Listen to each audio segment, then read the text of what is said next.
సభకు నమస్కారం. ఈరోజు మన ముందు ఇద్దరు, ఒకరు కేసరి, ఇంకొకరు సాహితీవేత్త మనల్ని చూస్తున్నారనే భావన అక్కడ నుంచి మనల్ని చూస్తున్నారు. అందుకని వాళ్ళని మనసులో పెట్టుకొని చక్కగా మీరు, ముఖ్యంగా యువతకు నా హృదయపూర్వక స్వాగతం. ఎందుకంటే ఎదగాల్సింది మీరు కాబట్టి చక్కగా ఎదగాలని, మంచి రోజులను బట్టి తిరిగి తేవాలని ఆశిస్తూ ఈ కార్యక్రమంలో మీరు మీ పేరు, మీ కళాశాల పేరు చెప్పిన తర్వాతనే కాలకంటిక ప్రారంభమవుతుంది. ఈ చెప్పేటప్పుడు కూడా ఈ ప్రారంభం ఎలా ఉంది, ఎలా ముగించారు, భాష ఎలా ఉంది, భాషలో దోషాలు ఉన్నాయా, తర్వాత భావం ఉన్నదా లేదా, ఏం చెప్పాలనుకున్నారో ఆ భావం కనిపిస్తుందా, భావం కూడా అంటే గడ్డపాటు కొట్టి కక్కేసి కాకుండా మొహంలో అనుభవించి చెప్తున్నారా లేదా అని కూడా మా యొక్క అనుభవం వల్ల విద్యార్థుల మొహాలు మేము అంటే రీడ్ యువర్ ఐస్ అని గుర్తుపెట్టుకోండి. మీరు ఎప్పుడు మర్చిపోవద్దు, ఉపాధ్యాయుడు విద్యార్థుల యొక్క కళ్ళను చదువుతాడు అని మీరు మర్చిపోకూడదు. కాబట్టి అందరూ భావము హావభావాలను బాగా ప్రకటిస్తూ ప్రసంగాలు చేస్తారని భావిస్తున్నాను. తర్వాత ఇక్కడ కాలగట్టిక నాగం మోగుతుంది, అంటే మోగడం అంటే తినే కొడతారనమాట. అప్పుడు మీరు నెక్స్ట్ 1 minute మాత్రమే తయారు కావాలి. తర్వాత ఫైనల్ కూడా మోగుతుంది. కాబట్టి కాల నియమాన్ని పాటిస్తూ చక్కటి వక్తృత్వం వింటామని, విని వాళ్ళతో కూడా అంటే మనల్ని పైన చూస్తున్నటువంటి వాళ్ళతో కూడా మేము కూడా ఆనందిస్తామంటే మేము కూడా ఉన్నాక అక్కడికి పోయేవాళ్ళం. కాబట్టి మీరందరూ కూడా ఈ కార్యక్రమాన్ని జయప్రదం చేస్తారని ఆశిస్తూ కార్యనిర్వాహకులందరికీ కూడా ఆశీస్సులు అందిస్తూ ముగిస్తున్నాను. జై హింద్. వేదిక ఉన్న పెద్దలకు,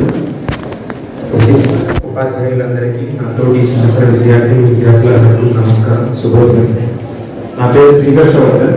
నేను శ్రీ సాయికృష్ణ డిగ్రీ కళాశాలలో 3rd year బీకామ్ చదువుతున్నాను. ఒక వ్యక్తి తనకున్న అన్ని వదిలేసి వచ్చి కృషి చేసి చివరికి ఏమి లేని వ్యక్తిగా మిగిలిపాడు. ఆయన మన కర్మయోగి అనొచ్చు. అలాంటి ఒక కర్మయోగి మన ఆంధ్రకేసరి శ్రీ కందుకూరి ప్రకాశం పంతులు గారు. కర్మణ్యే వాదికారస్తే మా ఫలేషు కదాచన మా కర్మ ఫలహే దుర్భో మాతే సంగోత్స కర్మని. ఈ పనులు చేశారు, ఫలితాన్ని కూడా పొందాడు. కానీ ఆ ఫలితాలను తన కోసం కాదు, వారి కోసం వినియోగించారు తప్ప ఇది ఎంత నాకు తృణప్రాయంగా వదిలేసిన వ్యక్తి మన కందుకూరి ప్రకాశం పంతులు గారు. 1872 ఆగస్టు 23వ తేదీన అప్పటి బ్రిటిష్ ఇండియాలోని మద్రాసు ప్రెసిడెన్సీలోని ఒంగోలు జిల్లా దగ్గర ఉన్న వినోదరాయపాలెంలో గోపాలకృష్ణయ్య సుబ్బమ్మలకు జన్మించారు. నిరుపేద కుటుంబంలో జన్మించినప్పటికీ ఆయన న్యాయవాది పోగొడిగా చిన్నప్పుడు తండ్రి చనిపోవడంతో ధనవంతుల ఇంట్లో పనిచేయడం మొదలుపెట్టారు. ఆయన మెట్రిక్ తరగతి పూర్తి చేసుకుని మెడ్రాస్ వెళ్ళి తన న్యాయ విద్యను అభ్యసించారు. ఆ తర్వాత రాజమండ్రి మరియు ఒంగోలు జిల్లాల్లో అక్కడి కోర్టులలో 2nd grade ప్లీడర్ గా పనిచేశారు. ఆయన న్యాయవాదిగా ఉన్నప్పుడు చాలా మందికి తక్కువ శిక్షలు పడేలా చేశారని వాళ్ళు నేరస్తులు కాదు. ఆనాడు బ్రిటిష్ వారు స్వాతంత్ర పోరాటందరినీ నేరస్తులుగా పరిగణిస్తూ శిక్షలు వేసేవారు. కానీ ఆయనకు తెలుసు వాళ్ళందరూ నేరస్తులు కాదు, స్వాతంత్ర సమర యోధులు. వాళ్ళ కోసం ఎంతో తన న్యాయ వృత్తిని ఉపయోగించి వాళ్ళకి తక్కువ శిక్ష పడేలా చేసిన వ్యక్తి మన ప్రకాశం పంతులు గారు. ఆనాడు హైకోర్టులో పనిచేయాలంటే బ్యారిస్టర్ చదువు ముఖ్యం. దీనికోసమే ఆయన ఇంగ్లాండ్కి వెళ్ళి అక్కడ బ్యారిస్టర్ చదువును పూర్తి చేశారు. అక్కడ ఇంగ్లాండ్ లో ఉన్న సమయంలో కూడా అక్కడ భారతీయ సొసైటీలో చేరి దాదాబాయి నవరోజీ గారు అక్కడ బ్రిటిష్ పార్లమెంట్ లో ఎన్నికవ్వడానికి ఎంతో కృషి చేసిన వ్యక్తి పంతులు గారు. ఆయన తిరిగి మెడ్రాస్ వచ్చి అక్కడ మెడ్రాస్ హైకోర్టులో తన న్యాయ వృత్తిని కొనసాగించారు. ఆ తర్వాత అప్పటి ఉద్యమ పార్టీ అయిన కాంగ్రెస్ పార్టీలో చేరి స్వాతంత్ర పోరాటంలో ఎంతో కృషి చేశారు. ఎన్నో నిరసన కార్యక్రమాలు, ఎన్నో ఆందోళన కార్యక్రమంలో ఆయన పాల్గొన్నారు. ఆయన కాంగ్రెస్ పార్టీలో అంశాలుగా ఎదుగుతూ ఒకనొక సమయంలో కాంగ్రెస్ పార్టీ ప్రధాన కార్యదర్శిగా ఎన్నికయ్యారు.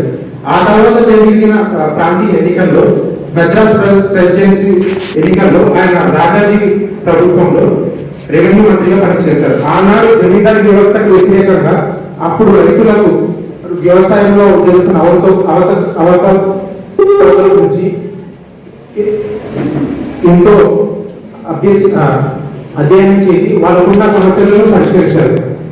ఈయన తనకున్న సంపదనంతా ప్రజలకు చేయడం తప్ప తనకంటూ ఏది మిగిల్చుకోలేదు. దీనికి ఉదాహరణ ఒకనాడు తను ముఖ్యమంత్రి పదవిగా అనుభవించాడు. తను గొప్ప న్యాయవాదిగా ఉన్నారు. ఉన్నదంతా ప్రజలకు ఇచ్చేయడం తప్ప తనకంటూ ఏది మిగిల్చుకోలేదు. తను ముఖ్యమంత్రి పదవిని అనుభవించిన ఉన్న కాలంలో ఒక చిన్న ఇన్సిడెంట్, అది కర్నూలులోనే జరిగింది. ఆ అసెంబ్లీలో ప్రతిపక్ష నాయకులు అందరూ ఆయనని ఒక పెద్ద గొడవ జరిగింది. ఒక చిన్న ఉత్తరం ముఖ్యమంత్రిగా ఉన్న సమయంలో ప్రతిపక్ష నాయకుల దగ్గరికి వెళ్ళింది. ఆ ఉత్తరంలో 200 సిమెంట్ బస్తాలను ఒక అర్థానికి కేటాయించారు. ముఖ్యమంత్రి స్థానంలో నువ్వు డైరెక్ట్ గా ఎలా కేటాయిస్తావని ప్రతిపక్ష నాయకులు నిలదీశారు. అప్పుడు ఆయన ఆ ఉత్తరాన్ని చూసి, ఆయనకు అప్పటికి వయసు వచ్చినప్పటికీ ఆయన కర్నూలు అంటాడు, ఏమున్నా ఇచ్చేసారు. అలాగే నా సంతకాన్ని కూడా దానం చేశాడు. ఒక అతను వచ్చి అడిగినట్టు ఆ ఉత్తరాన్ని చూసి, అవునయ్యా ఈ సంతకం నాదే, కానీ ఇది పెట్టడానికి కలిగిన కారణం చెప్తాను. అప్పట్లో విజయవాడలో చలపతి రామన్ అక్కడ ఉండేవాడు.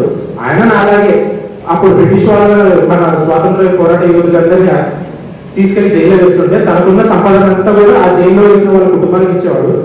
చివరికి ఏమి మిగిల్చకుండా మిగిలిపోయాడు. అతని కొడుకే ఇతను నా దగ్గరకు వచ్చి సాయం చేయమని అడిగితే, నా దగ్గర ఉన్నాయా అంటే, సరే నా దగ్గర ఉంది నేను చేయడానికి అంటే, సరే ఒక విధంగా నేను సహాయపడగలను నాకు అని ఆయన ఉత్తరాన్ని ఇచ్చారు. నేను అది చదువుకుని సంతకం పెట్టేశాను. అవును నేను చేసింది తప్పే, నేను ఇలా చేయడం ముఖ్యమంత్రి పదవిలో ఉన్నాడు అనేసి ఆయన ఆ ముఖ్యమంత్రి పదవిని కూడా నన్ను రాజీనామా చేయమంటారా, చేసిస్తా అని అందరి కూడా అనేస్తాడు. అక్కడ స్పీకర్ గారు ప్రతిపక్ష నాయకులు అని ఒక్కసారి చేయించుతారు. ముఖ్యమంత్రి పదవి నుండి తృణప్రాయం చేసిన వ్యక్తి శ్రీ తమ్ముడి ప్రకాశం పంతులు గారు.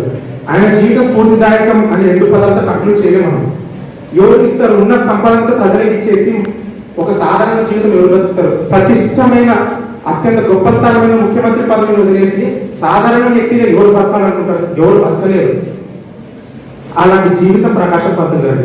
ఆయన జీవితం, ఆయన మన తెలుగు వారిని పుట్టడం మనందరి అదృష్టం. అలాంటి ఒక రాజకీయ పరిస్థితుల్లో ఆయన ఉండడం మేబీ ఆయన దురదృష్టమేమో. కానీ ఆయన అలాంటి ఒక కర్మయోగి ఇక ముందు పుడతారని మనం అనుకోలేము.